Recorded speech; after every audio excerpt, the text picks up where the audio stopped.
Buenas tardes, bienvenidos al ciclo de videoconferencias 2013, la bioética ante los retos de la sociedad contemporánea, que ha diseñado la Comisión Nacional de Bioética y que tiene como propósito difundir el conocimiento bioético, propiciar el intercambio de información y dar a conocer algunos de los temas y preocupaciones centrales que giran en torno a este campo de conocimiento. La finalidad última es promover la cultura bioética en el país, para lo cual se precisa de la actualización constante de conocimiento en este campo, tanto de la perspectiva de la salud como de las ciencias de la vida. En esta ocasión nos acompaña el doctor Francisco Javier Soberón Maneiro, director general del Instituto Nacional de Medicina Genómica, con el tema Bioética y el genoma humano. El doctor Soberón Maneiro es originario de México, Distrito Federal, químico de la Universidad Iberoamericana, doctorado en investigación biomédica por la Universidad Nacional Autónoma de México. Desde el año 1981, investigador de la Universidad Nacional Autónoma de México, participando en la instalación y consolidación de la ingeniería genética y la biotecnología en esa institución. Ha realizado estancias de investigación en el sitio Hope Medical Center en el área de Los Ángeles, California, en la Universidad de California, San Francisco y en la Universidad de California, San Diego. Su investigación se ha centrado en la síntesis química del ADN y sus implicaciones en el estudio de las proteínas, así como en el desarrollo de biofármacos y vacunas y a la biocatálisis. Ha publicado más de 60 artículos de investigación original en revistas de circulación internacional, así como otros tantos trabajos de análisis y divulgación científica, incluyendo un libro editado por el Fondo de Cultura Económica. Cuenta también con 3 patentes que cubren aplicaciones del ADN sintético en el desarrollo de nuevos biocatalizadores, así como en la ingeniería metabólica. Ha coordinado la instalación, desarrollo y operación de las unidades de síntesis y secuenciación de macromoléculas y la de cómputo del Instituto de Biotecnología de la Universidad Nacional Autónoma de México. También ha sido profesor de los programas de maestría y doctorado en Ciencias Biomédicas y en Ciencias Bioquímicas de la UNAM y ha dirigido una veintena de tesis de licenciatura y posgrado. Asimismo, imparte cátedra en la licenciatura en Ciencias Genómicas de la UNAM, misma que contribuyó a crear. Fue director del Instituto de Biotecnología durante 2 cuatrienios, entre 1997 y 2005. Fue presidente de la Academia de Ciencias de Morelos en el periodo 2004-2006. Ha recibido varios premios y distinciones, entre los que destacan el Premio Nacional de Química en el año 99, y el reconocimiento como investigador nacional nivel 3 del Sistema Nacional de Investigadores. Es miembro de la Academia Mexicana de Ciencias y de la Academia Nacional de Medicina. Ha realizado numerosas actividades de asesoría, entre las que destacan su participación en el Comité de Biotecnología de la Academia Mexicana de Ciencias y en el Consejo Nacional de Ciencia y Tecnología, de manera ininterrumpida desde el año 1998. Fungió como director del Sistema Nacional de Investigadores en el 2008 y 2009 y actualmente, como ya lo habíamos mencionado, es director general del Instituto Nacional de Medicina Genómica y recientemente fue nombrado también miembro de la Junta de Gobierno de la UNAM. Le damos la bienvenida y le agradecemos al doctor por su participación en este ciclo de conferencia. Muchas gracias.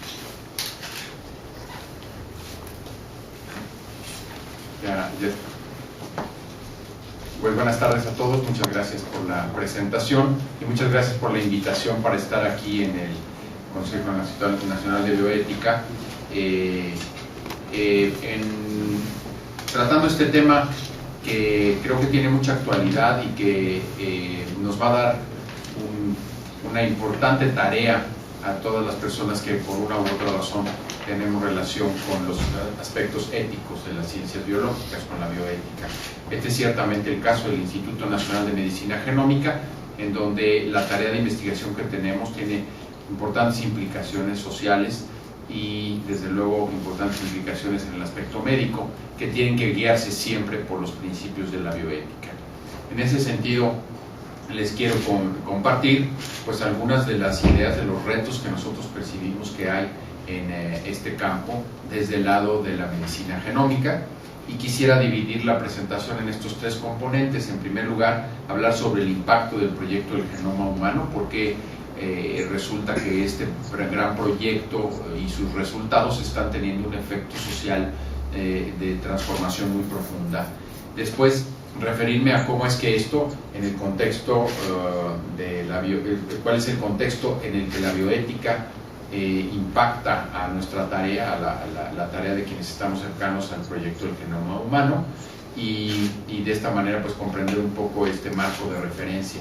Y finalmente, lo más sustancial de la plática, me quiero referir muy concretamente a algunos de los retos específicos con los que nos estamos enfrentando, formulados en torno a algunas preguntas que podemos ver surgir en el ámbito de la práctica cotidiana ya de los profesionales de la salud en relación con el genoma humano.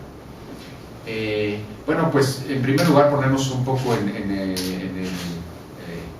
el marco de referencia. El genoma humano fue un gran proyecto, me refiero al proyecto del genoma humano, que es este gran proyecto internacional con un elevado costo de algunos miles de millones de dólares, cientos de laboratorios en el mundo que participaron para descifrar la secuencia el código de letras genéticas que constituyen nuestros 23 cromosomas o 23 pares de cromosomas como seres humanos. Esto inició pues desde el descubrimiento de los ácidos nucleicos abajo a la izquierda en la lámina, desde el siglo XIX, y después pues todo lo que fue el avance en el siglo XX de la genética como tal, y después de las técnicas de genética molecular basadas en el gran descubrimiento en 1953 de la estructura del material hereditario. A partir de que se conoce esta base química y fisiológica de la herencia, se desata pues toda una serie de investigaciones que han modernizado el estudio de la biología, hasta llegar a este gran proyecto de secuenciación del genoma humano, como les digo, al cual se dedicaron pues arriba de 3.000 millones de dólares, pero que subtuvo así ya la secuencia, el libro genético básico que constituye las instrucciones biológicas para hacer un ser humano, vamos a decir. Y yo quisiera destacar pues que a partir de que surgió este proyecto, se inició la iniciativa de hacer en México un instituto que se dedicara a estudiar de manera intensiva los productos, los frutos, las herramientas, utilizar las herramientas que surgen de este gran proyecto con objeto de aplicarlas a la salud. Y uno de los grandes retos que desde un principio se vio en este proyecto fue el contexto de la ética, de la aplicación ética de estos conocimientos era consustancial al proyecto mismo, y se arrancó un proyecto llamado ELSI, de las implicaciones éticas, legales y sociales de ese proyecto. Aquí termino señalando con rojo hasta arriba a la derecha de la lámina que las aplicaciones, los efectos concretos que se observarán en la salud de la población están empezando ya a aparecer, las primeras aplicaciones en esta década, y sin duda para el 2025, por poner una fecha distante pero previsible en vida de muchos de los que estamos aquí, ciertamente de nuestros hijos, aparecerán lo que llamamos la medicina personalizada, basada en el genoma de cada uno de nosotros. Pero ¿cuáles son las implicaciones éticas que tiene esto? Es lo que nos va a ocupar. Tengamos un poquito más del contexto científico. Los seres humanos entonces tenemos, más o menos costó $1 secuenciar cada una de esas bases o esas letras genéticas en su momento, la década de los 90, que fue cuando se emprendió la secuenciación, o los primeros años del siglo XXI, y se descifraron los 3.000 millones de letras embebidos en los 23 cromosomas, y se estima, bueno, se tiene un número aproximado, porque después de todo definir un gen hoy día no es tan sencillo, de alrededor de 21.000 genes que constituyen el patrimonio genético completo de los seres humanos. Ahora, una cosa muy importante es, pues, el genoma humano, pues, el genoma de quién, ¿verdad? Aquí queda clarísimo que cada uno de nosotros, pues, tiene un genoma personal que es diferente al de cualquier otro ser humano. Vamos a decir que es único e irrepetible, excepto por los gemelos idénticos, cuyo genoma es esencialmente idéntico. Y ahí hay una primera clave también para bioética, de saber que el genoma, por supuesto, no lo es todo.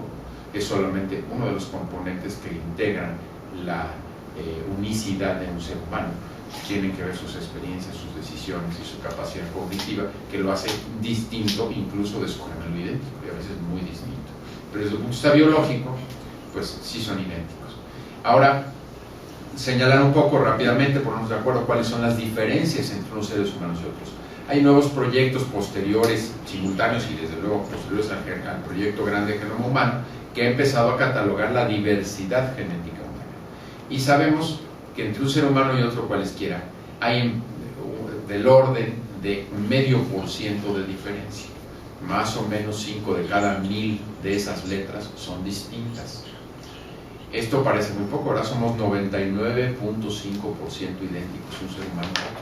Pero ese 0,5% significa cerca de 4 millones de diferencias puntuales entre un ser humano y cualesquiera otro. Y eso nos permite, esas diferencias nos permiten investigar muchísimas cosas. Y hoy día aclarar que se puede genotipar, es decir, extraer un conjunto de estas diferencias muy informativas, vamos a decir 1 millón de ellas, por 2 o 3 mil pesos de costo de reactivos. Y con esto tener una digamos, huella genética, un genotipo completo de un ser humano por un costo, como ven, pues relativamente accesible. Y muy pronto se podrá tener toda la secuencia de los 3.000 millones de letras que constituyen a un individuo por menos de 10.000 pesos. Así que esto se va dándole, el abaratamiento de la secuencia se va dando simultáneo a la correlación a través de muchos estudios de los fenotipos, las características físicas, biológicas e incluso de temperamento con el genotipo. Entonces, estas correlaciones genotipo-fenotipo están siendo investigadas activamente en miles de investigaciones que van produciendo cada vez datos más seguros y más con implicaciones claras en diversos ámbitos. Algunas notas adicionales para que veamos cuál es el impacto. La genómica, la secuenciación del DNA, esta que costó $1 por cada base al final del siglo XX, cuando se completó el borrador del genoma humano, hoy día cuesta 1 millón de veces menos. Prácticamente no hay tecnología que se haya abaratado a la velocidad que se abarató la secuenciación del DNA. Entonces, tenemos una capacidad de indagación de la genética, de la genómica, sin precedentes, inesperada inclusive, el avance tecnológico.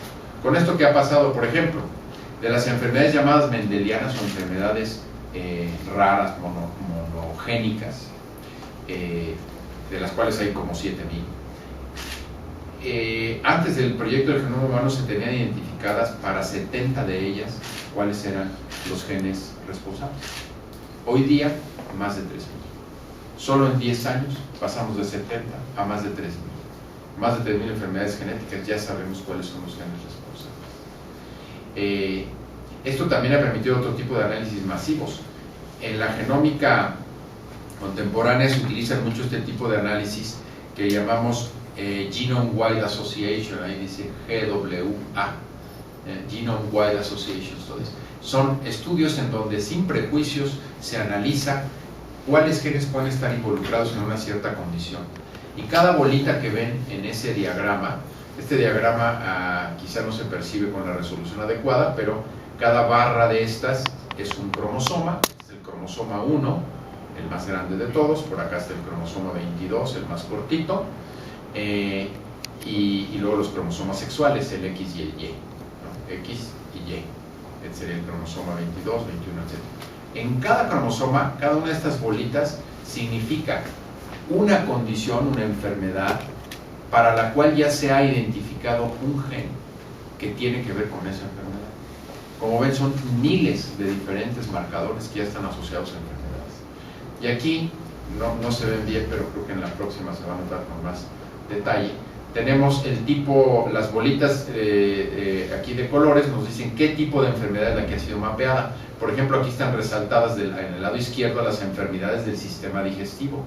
Todas estas bolitas cafés, varias bolas por cada cromosoma, son genes que tienen que ver con esa enfermedad. Aquí se destaca, por ejemplo, uno de los genes que tiene que ver con la enfermedad de Crohn, que tiene efectos de predisposición a padecer esa enfermedad y que nos habla de las vías celulares, de los mecanismos biológicos. Pero fíjense de este lado, que es más importante para la plática de hoy, tenemos lo que llaman procesos biológicos o respuesta a drogas, otras enfermedades y otras características, other trait. Entonces, hay bolitas que se refieren a cosas que no son estrictamente enfermedades. Por ejemplo, estatura. Por ejemplo, propensión a beber alcohol. Y todas estas se han obtenido por el mismo mecanismo. Se toma un conjunto de personas que tiene esa característica, propensión a beber alcohol, y un grupo control que no tiene esa propensión. Se analiza todo su genotipo y se ve en qué áreas están las diferencias, en dónde hay diferencias estadísticamente significativas entre una y otra característica. Y así se asocia con poder estadístico fuerte genes relacionados con esas características. Bueno, pues ese es el contexto. Sin duda tenemos en la medicina genómica una posibilidad ya de abordar tanto las enfermedades mendelianas, estas de un solo gen, como las complejas, de manera que antes no habíamos podido. Y nos podemos asomar entonces a esto que llamamos heredabilidad, que es cuál es el componente genético que es responsable de estas características. Y ahí pueden ver una lista de la heredabilidad estimada en comunidades típicamente en Estados Unidos o en Europa, en algunos países asiáticos, para diferentes características. Pueden ver que algunas de ellas, pues como el asma o como la diabetes tardía, como la presión arterial, pues son condiciones de enfermedad, pero hay otras varias que no son estrictamente eso, como pueden ser la estatura o como puede ser incluso el índice de masa corporal, ¿no? Hay fuertes factores de heredabilidad o de componente genético. En ese sentido, es que estamos en esta situación de cambio seriosísimo, cambio profundo en la capacidad indagatoria y de obtener información que tenemos para estas características. Y por si eso fuera poco, estamos empezando a ver también la convergencia con otra de las grandes revoluciones tecnológicas en las que estamos inmersos, que es esta revolución de la tecnología de la información, especialmente aquella que está relacionada con los dispositivos móviles y su capacidad de enviar y recibir información de manera imperceptible para nosotros, de manera no obstrusiva, o sea, que no obstruye para nada nuestras actividades, y que empieza a converger con lo biológico. Entonces, la posibilidad de hacer convivir o de trabajar juntos los dispositivos de medición de la cantidad de ejercicio, de la química sanguínea, de la presión arterial, de las diferentes características, y enviar estos datos a la red es una cosa novedosa, no se ha hecho hasta ahora, pero que también tiene un potencial revolucionario grandísimo. Fíjense, hay 7.000 millones de seres humanos aproximadamente, y cada uno de ellos pudiera ser una fuente de información en medicina, en la medida en que se suscriba a sistemas de información en donde toda su evolución médica y fisiológica pueda ser usada como datos. Por ahí alguno de los investigadores de este campo ha dicho que la ventaja de trabajar con seres humanos es que cualquier mutante que uno busque ya existe. De cada uno de esos 3.200 millones de pares de bases o de nucleótidos, hay uno que ya está mutado, y hay un individuo en el mundo, que puede estar en cualquier país del mundo, que ya tiene esa base mutada, porque si sacamos las cuentas de las diferencias, ya van a existir. Entonces ya tenemos a la mutante para estudiar. Más cosa de preguntarle si le duele la cabeza en las mañanas o en las noches o nunca le duele la cabeza, para poder correlacionar esa mutación con la pregunta que no tuviera. Ese potencial fascinante, verdaderamente disruptivo existe en la medida en que vayamos teniendo esta interacción, esta convergencia tecnológica entre los datos genéticos y los datos de los dispositivos móviles ubicuos en nuestras sociedades. Finalmente, para terminar con esto del contexto, pues los servicios genómicos comerciales directos al consumidor, que llamamos, que no van a través de ninguna asociación médica o de otro tipo, sino que responden a un derecho que se le reconoce al individuo de conocer la característica o la naturaleza de su patrimonio genético, de su propio genoma, pues ya existe. Existe una serie de empresas que proveen los datos genéticos en el que la gente los puede ir pagando. Esta, por ejemplo, 23andMe, acaba de bajar sus precios hace algunos meses y ahora cuesta $100. $100 por hacerse el genotipo. Claro, a cambio de subsidiar el análisis, lo que requieren es poder usar ese genotipo en forma anónima para hacer estudios la empresa, comparado con los otros genotipos que tiene disponibles, que más o menos tiene una base de clientes ahorita como de 1 millón de personas. Pero hay otras varias empresas de estas directas al consumidor que pues realizan análisis más enfocados hacia la salud o a otras cosas, ¿no? Pues ahí estamos viviendo. Todo esto, ¿qué resultado tiene? Pues la expectativa de que este es un negocio, todo el negocio relacionado con la genética, con las ciencias biológicas, especialmente por la genómica que acabamos de describir. Se espera un crecimiento monumental, exponencial del valor económico de la industria biotecnológica a partir de estos resultados, como se ve en la gráfica de la derecha abajo, y estamos claramente ya inmersos en esta revolución de la economía basada en la ciencia biológica. Bueno, dicho esto, entonces, ¿cuál es el contexto bioético en medicina? Desde luego, creo que esto nos provoca un poco pues nos invita a la reflexión desde las atrocidades de los regímenes del régimen nazi en la Segunda Guerra Mundial. Tenemos una visión muy intensa, muy clara, las sociedades contemporáneas, de la manera como pueden mal usarse conceptualizaciones respecto a la naturaleza biológica, en este caso de las razas, y de cómo un manejo políticamente motivado puede redundar en atrocidades que la humanidad no quisiera repetir. Sin duda tenemos ese como una especie de referente de lo que no quisiéramos que volviera a ocurrir y que genera temor en la sociedad de que se pueda abusar de conocimiento para realizar cosas como las que pasaron en la Segunda Guerra Mundial. En ese sentido, la bioética la entendemos en el instituto, pues un referente, digamos, de las varias definiciones.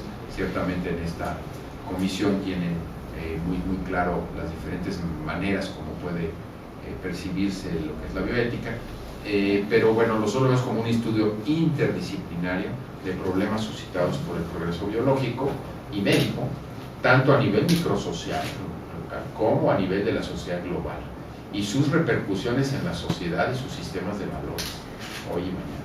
Efectivamente, la genómica, el genoma humano, está postulando cuestionamientos importantes a la sociedad y a sus sistemas de valores hoy y mañana. Creo que esta naturaleza del contexto bioético es muy importante de ver para nosotros. Y dos términos pues muy claros que están presentes casi siempre como referentes en el análisis sería la eugenesia como concepto, el que nuestra naturaleza biológica partamos de un respeto a su dignidad, digamos, pero también a una búsqueda de que la especie mantenga su integridad y su componente biológico en buenas condiciones, y al mismo tiempo la no discriminación. Cualquiera de estos temas puede ser abusado en un sentido o en el otro. Y la bioética contemporánea también tiene estos otros referentes desde el punto de vista de IMG, como lo vemos nosotros en nuestro Centro de Estudios Éticos, Jurídicos y Sociales, y es la secularización, que el análisis y la investigación sobre estos procesos y estos conceptos no esté sesgado por concepciones previas de corte religioso, de corte no secular. Por otro lado, la interdisciplinaridad, reconocer que este análisis debe hacerse por personas que tienen diferentes formaciones, diferentes entrenamientos, diferentes actividades en la vida. Ciertamente esto no está restringido ni a los científicos, biológicos, ni siquiera solo a los académicos, a todo tipo de personas que puedan opinar y enriquecer la discusión. El enfoque debe ser prospectivo, puesto que muchas de las cosas que tenemos que enfrentar sabemos que van a pasar en un tiempo posterior, pero aún no están ocurriendo, nos tenemos que adelantar a mucho de lo que va a ocurrir.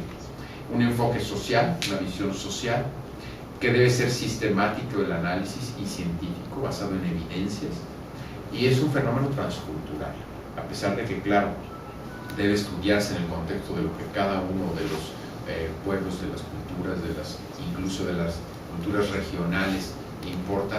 Finalmente tiene un llamado a ser un fenómeno transcultural que va más allá de la cuestión local y que ve al ser humano en su naturaleza más compartida entre todos los pueblos. Pasaré entonces ya a mencionar de manera muy puntual algunos de los retos surgidos que vamos detectando, y están formulados de manera de preguntas, ¿no? Por ejemplo, esta pregunta clave: ¿quién debe tener acceso a la información genética almacenada? ¿A quién le pertenece? ¿Quién la controla? Las secuencias genéticas, los genotipos, son información, y son información que debe tener algún dueño, ¿no? Que debe tener una regulación de quién tiene derecho a usarla.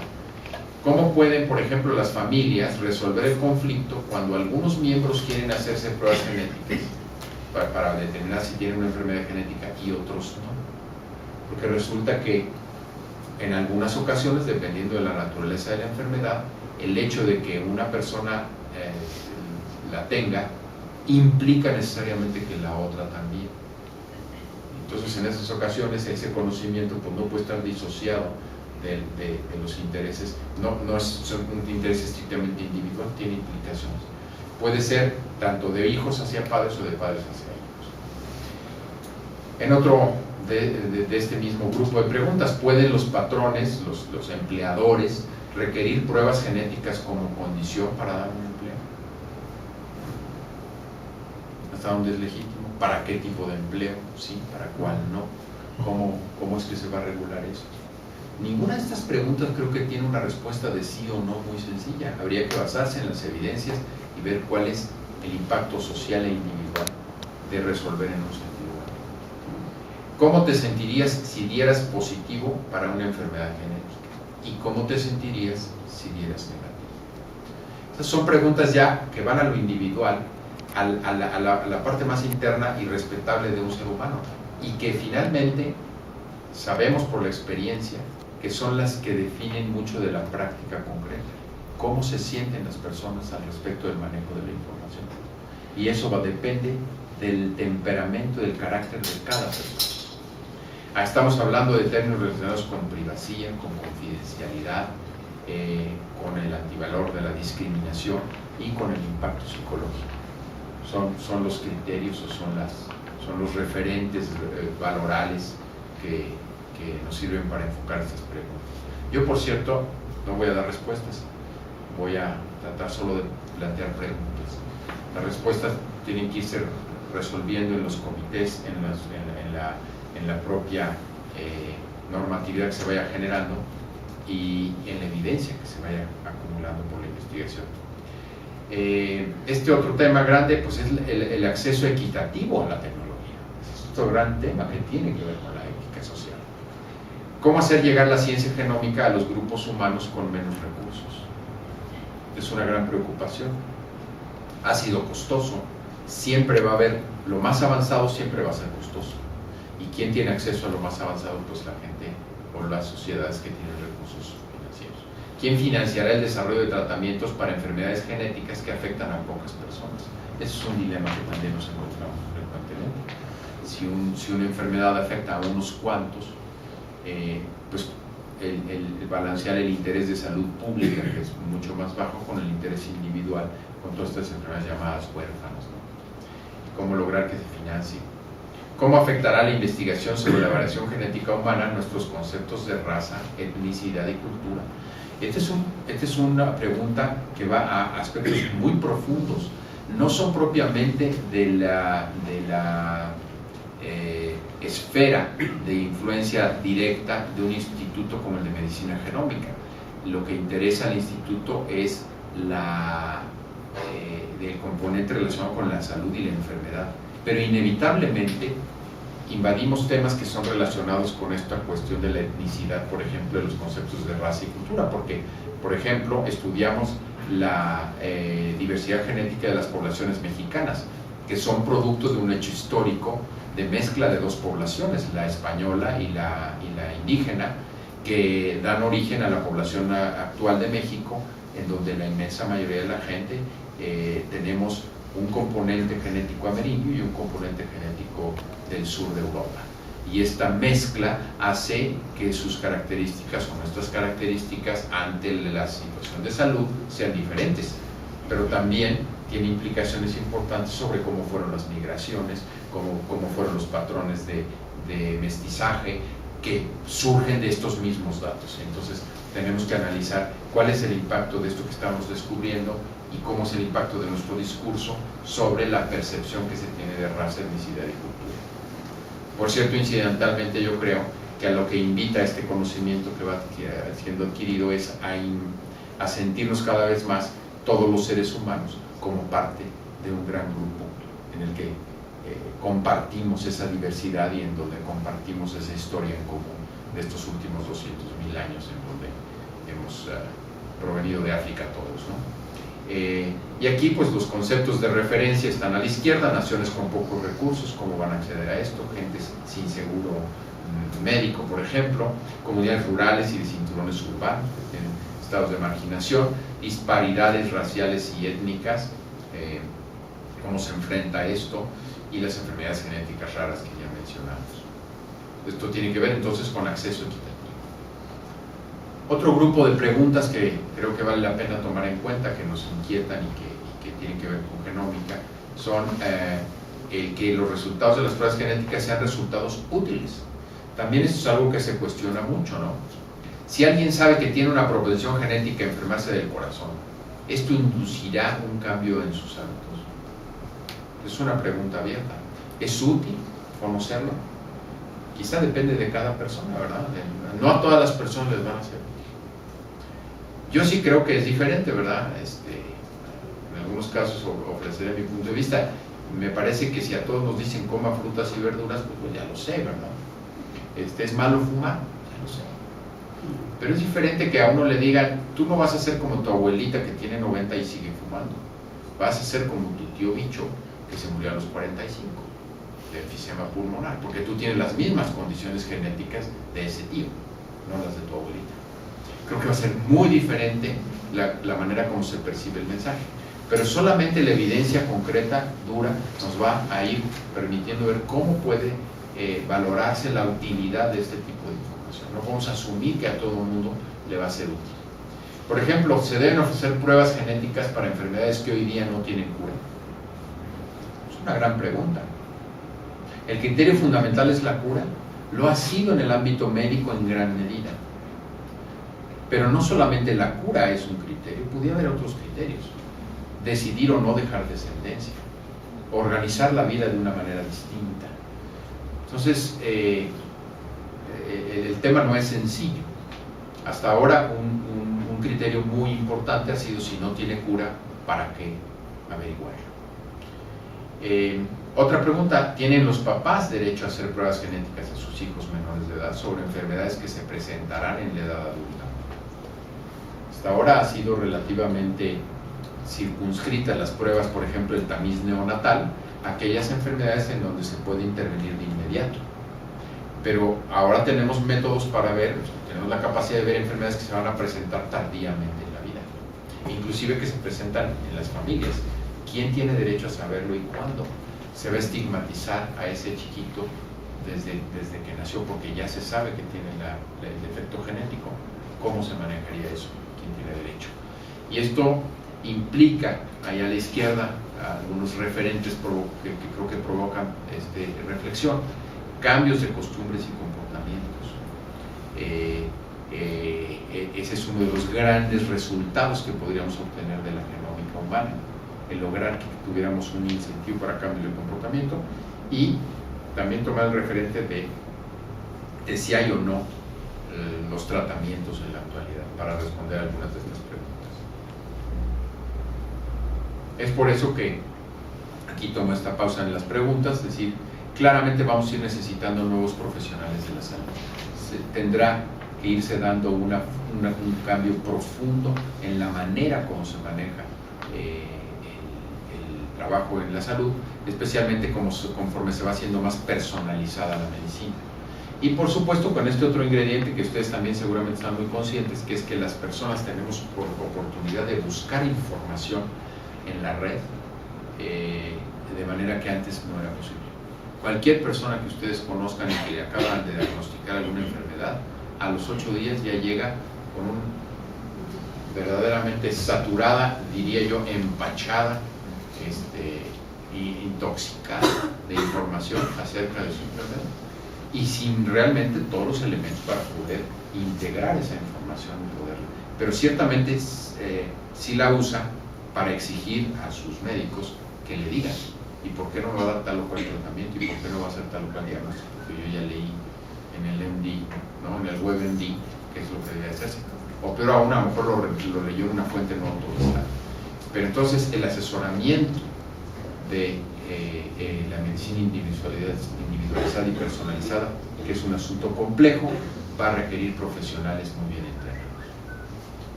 Otro gran ámbito de preguntas que nos inquietan: las pruebas genéticas directas al consumidor. Esto que yo les había mencionado anteriormente. Estas pruebas genéticas directas al consumidor se están haciendo ya, y la pregunta es si son apropiadas en la actualidad, si lo que ofrecen de resultados ya se comprende. Por eso es la otra pregunta. Necesitamos primero una mejor comprensión de las enfermedades complejas. Todo lo que ofrecen estas empresas en este momento sobre predisposición a ciertas enfermedades es, en primer lugar, tentativa, y en segundo lugar de muy poca utilidad práctica. Ni siquiera estamos seguros de qué tan cierto es, y tampoco tiene demasiada utilidad práctica, pero ya está allí. Podemos preguntarnos qué tan legítimo es eso, qué tanto deberíamos de regularlo, ¿no? Tienen la capacidad los individuos de interpretar los resultados de esas pruebas y de tomar decisiones con base en ellas. Aquí la respuesta evidente es no, en la inmensa mayoría de los casos. No existe ese bagaje conceptual que permita hacerlo. Tienen que asesorarse, todas las personas tenemos que asesorarnos por profesionales de las áreas concretas en cuestión. Son las pruebas genéticas que se ofrecen directo al consumidor y no a través de sistemas de salud han sido una gran fuente de preocupación.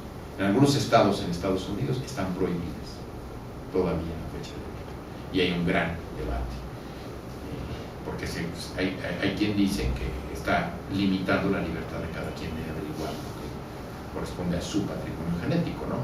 Y hay una falta de regulación por la autoridad sanitaria. Pues sí, no es fácil regular, y es algo prospectivo porque apenas está empezando a aparecer, ¿no? Para ello, pues estamos procesando todas estas cosas utilizando pues nuestros comités de ética e investigación, nuestros órganos colegiados que vamos integrando, y lo vamos haciendo conforme vamos pudiendo, conforme se va presentando, pero sin duda hay una carencia de un referente legal que tenemos que trabajar más rápidamente. Sería uno de los mensajes que yo quisiera enviar.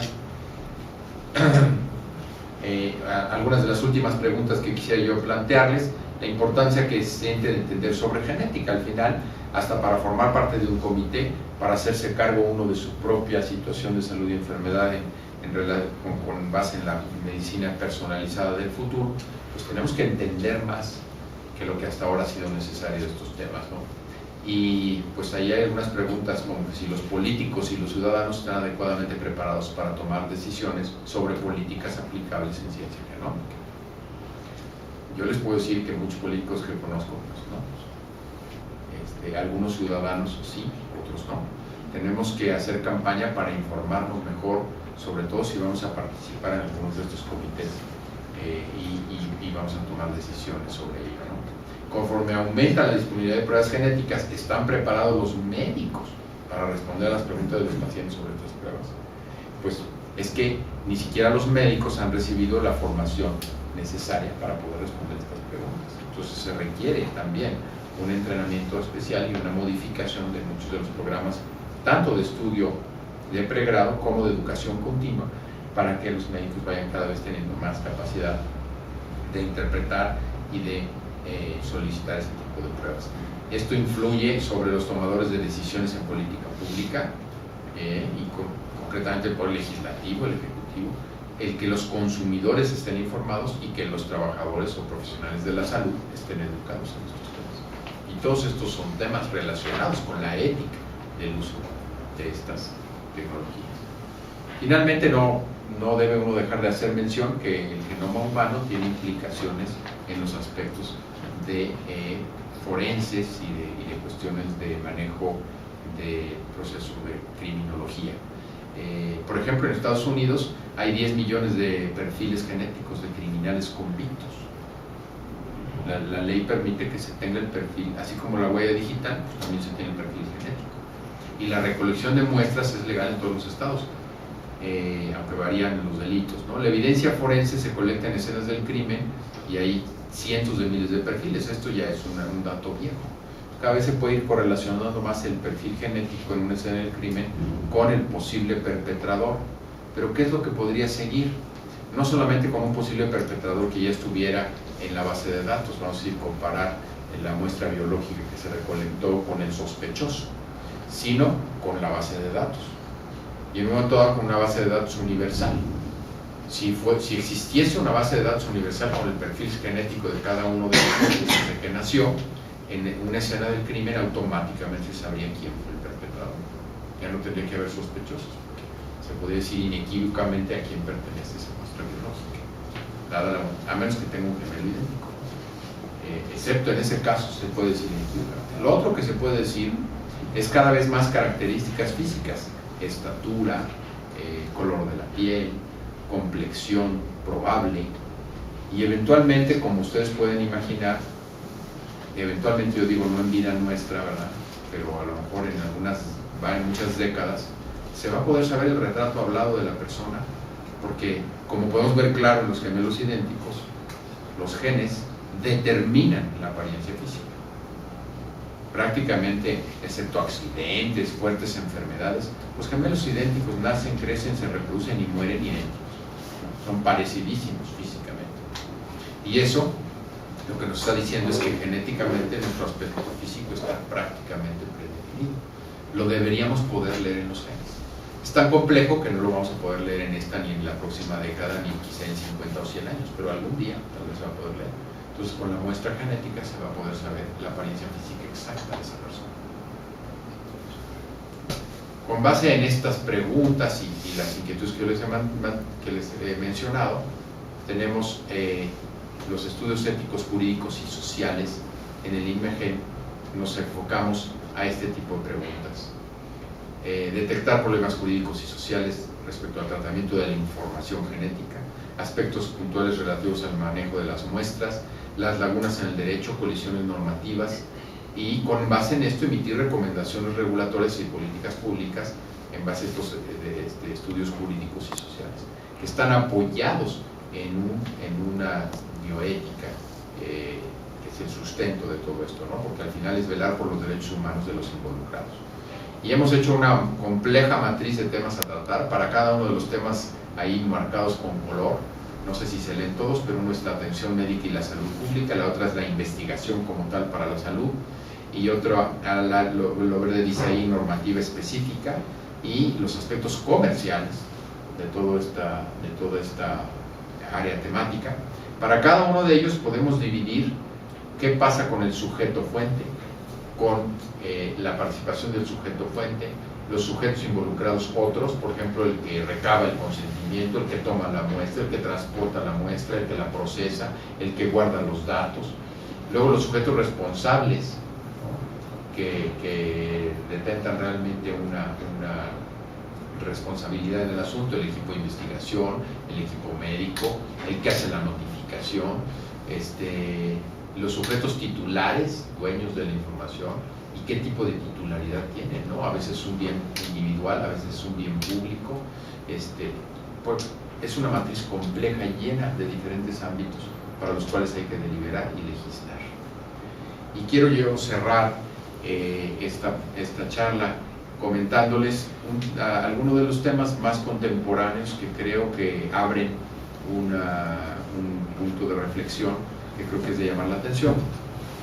Hasta hace un tiempo la genómica y la reproducción asistida o la embriología eran diferentes, se movían en diferentes canales, digamos, no tenían mucho que ver uno con otro, a pesar de ser tecnología biológica moderna que muchas veces en la mente del ciudadano no especialista pues se confunden y se ponen en la misma caja, pero hasta hace un tiempo pues prácticamente no tenían que ver la investigación genómica y la reproducción asistiva o de biología humana.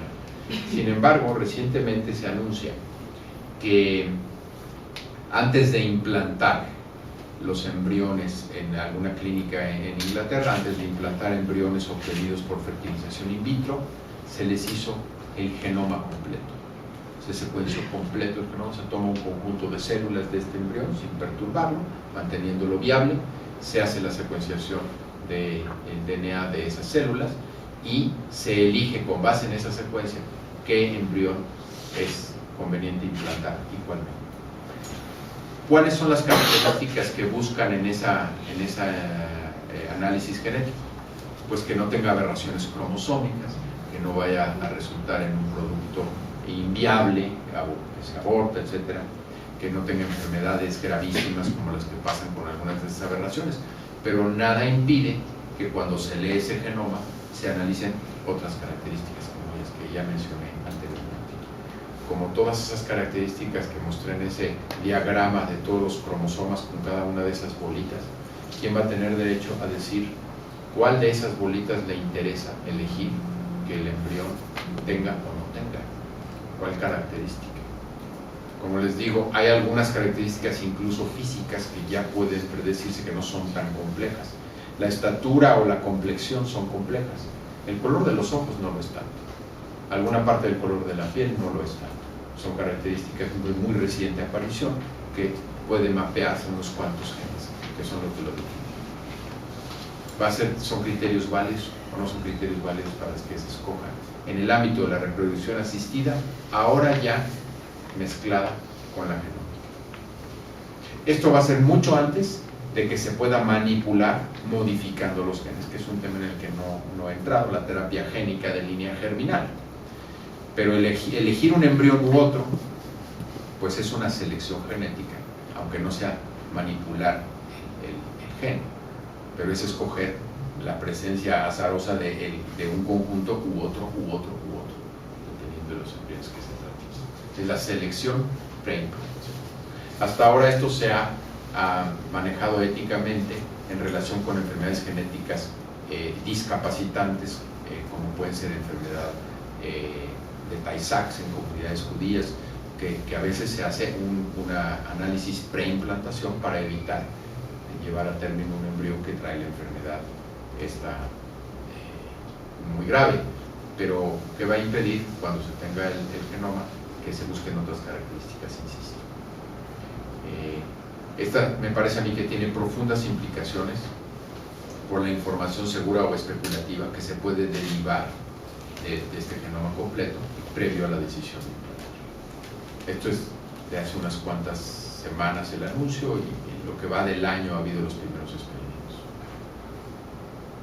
Así que tenemos tanto retos técnicos como retos éticos y sociales que ir desbrozando e ir desmenuzando.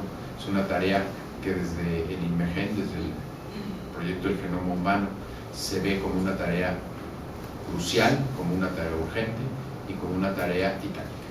Ir analizando todos estos diferentes ámbitos para generar políticas, para generar directrices, para generar leyes, para generar normatividad que sea útil y que sea respetuosa con la dignidad humana y con la sociedad. Muchas gracias por su atención.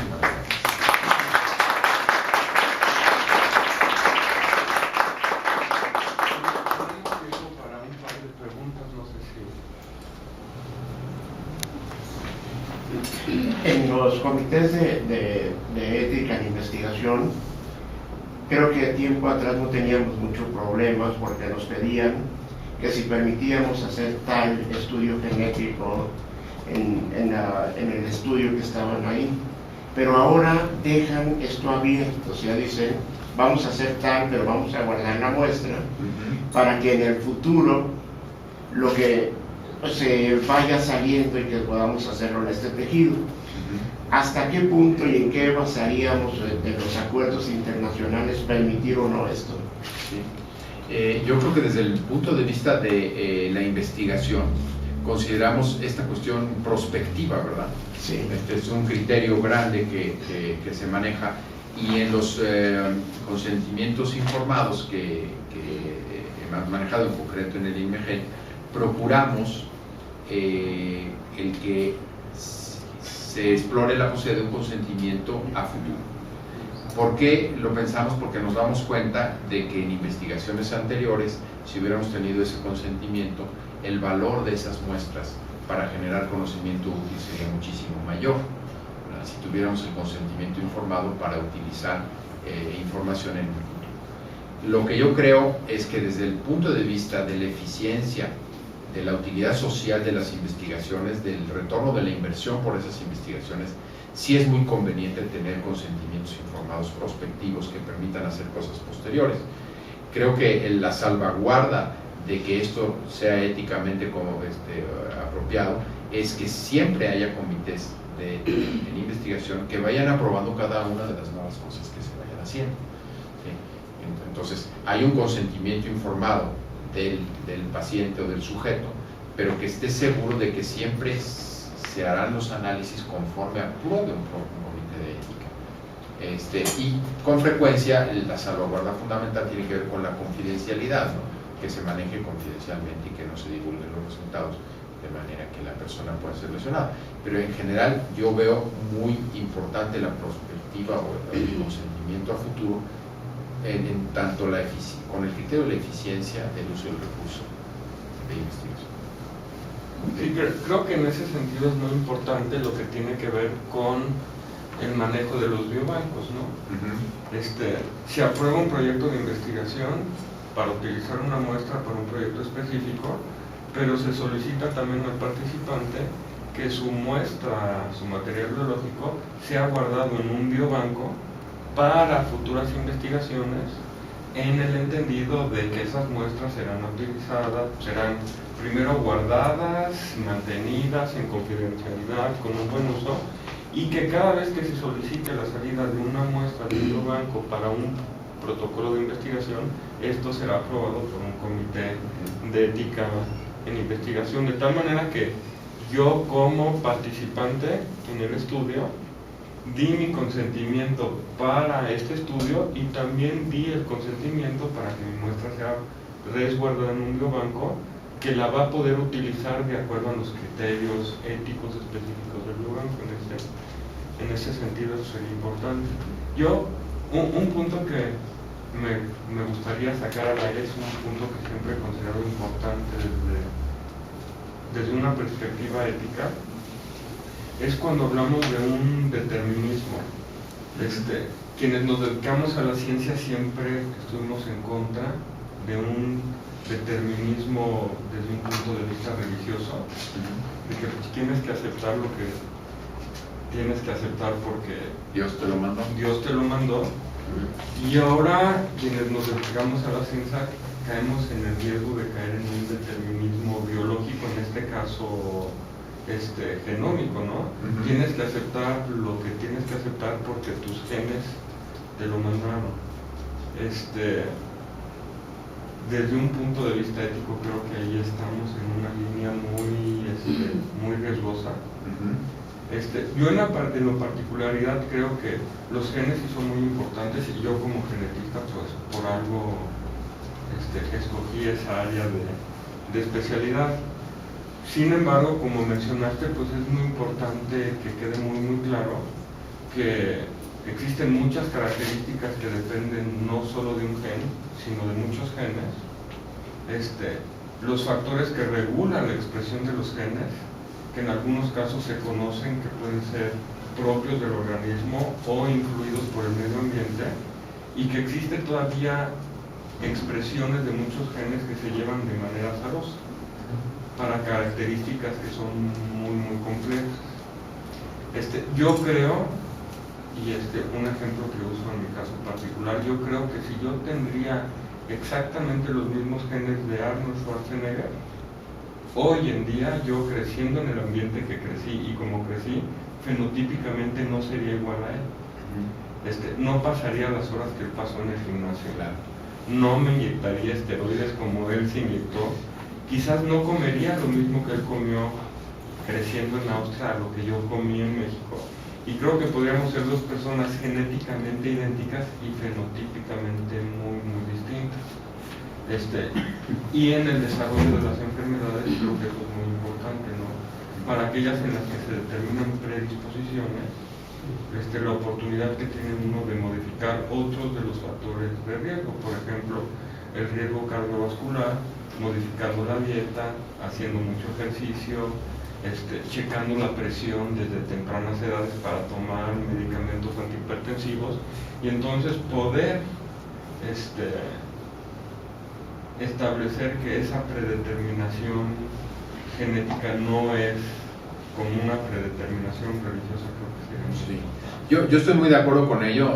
Algunos comentarios adicionales que yo haría es, efectivamente, uno de los mensajes centrales debería ser el de la complejidad. Y esta complejidad es la interacción entre genes y ambiente, eso que llamamos los fenómenos epigenéticos, ¿no? que se manifiestan en la expresión de los genes, pero que son producto de la historia ambiental y digamos, fisiológica de un tejido o de un individuo. Y creo que inculcar un poco en la población esto que sí es un concepto muy científico, que es no ser determinístico sino probabilístico. Todo esto es probabilístico. Este mismo doctor que algún día dijo que el mutante para cualquiera una de las 3.200 millones de bases ya existe en alguno de los humanos, también dijo otra cosa. Cuando un doctor le diga a un paciente, usted tiene 30%, 3 de cada 10 personas como usted van a sufrir de la enfermedad, la pregunta inmediata del paciente es, ¿yo en cuál estoy? ¿En los 7 o en el 3? No hay esa percepción de lo probabilístico afinada en la sociedad. O sea, es un tema que debemos inculcar. Nada de esto es absolutamente determinístico. Vamos, ni una enfermedad genética mendeliana tenemos la absoluta certeza, pero sí sabemos que hay una probabilidad superior al 99%. Entonces, tiene mucho sentido cambiar el hábito o hacer cosas cuando se tienen ciertos determinantes genéticos que son absolutamente avasalladores. Entonces, esto es lo que le va a tocar a cada paciente o a cada persona, evaluar el aspecto probabilístico y decir en qué manera ajusta. A veces nos asustan con cosas de que comer brócoli aumenta tu probabilidad de padecer cáncer de testículos más o menos 3 veces más alta. Vamos a suponer. Ok, ¿y cuánto es 3 veces más alta? Pasa de 1 millonésimo a 3 millonésimos. Me interesa. O sigo comiendo brócoli, que está muy sabroso. O sea, ese tipo de concepto probabilístico no existe, no es sofisticado. Tomamos decisiones absurdas muchas veces sobre un temor fundado en una probabilidad que está perfectamente bien determinada, estadísticamente comprobada, pero que es irrelevante. En otras ocasiones va a haber cosas muy importantes. Y eso es lo que tenemos que ayudar al ciudadano a que distinga y a que tome una decisión informada basada en este tipo de conceptos. Yo también diría que aún en los aspectos más determinados, si tuviera los mismos genes de Arnold Schwarzenegger sería totalmente distinto. Sería parecidísimo, nada más que uno más tronado que el otro. Pero uno diría, caray, este cuate es idéntico a Arnold Schwarzenegger, nada más está más flaquito, ¿no?